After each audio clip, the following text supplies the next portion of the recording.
মার্চে শক্তিশালী স্পেনের বিপক্ষে মাঠে নামছে বিশ্ব চ্যাম্পিয়ন আর্জেন্টিনা। ফিনালিসিমার এই ম্যাচটা হবে আর্জেন্টিনার ঘরের মাঠেই। প্রতিপক্ষ যখন ইউরোপিয়ান পরাশক্তি স্পেন, তখন স্ক্যালোনিকেও সাজাতে হবে একদম সেরা একাদশ। গোলপোস্টে বরাবরের মতোই আছেন ভরসার নাম ইমিলিয়ানো মার্টিনেজ। ডিফেন্স লাইনে এবার দেখা যেতে পারে ক্রিস্টিয়ান রোমেরো আর লিসান্দ্রো মার্টিনেজকে। লেফট ব্যাকে অভিজ্ঞ ট্যাগলিয়াফিকো, আর ডান দিকে থেকে যাবেন আক্রমণাত্মক মুলিনা। মিডফিল্ডে মূল ভরসা তিনজন: এনজো ফার্নান্ডেজ, ম্যাক অ্যালিস্টার এবং ডিপল। তবে বেঞ্চে আছেন লো সেলসো আর প্যারেডেস, যারা যে কোনো মুহূর্তে পাল্টে দিতে পারেন ম্যাচের গতি।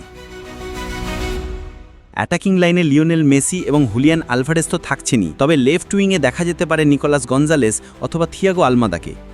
মেসিকে রাখা হতে পারে তার পছন্দের ডান দিকের উইংয়ে।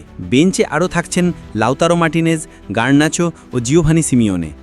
অর্থাৎ স্ক্যালোনির হাতে আছে অপশানও, গভীরতা আর সেই সাথে ভয়ডরহীন কৌশল।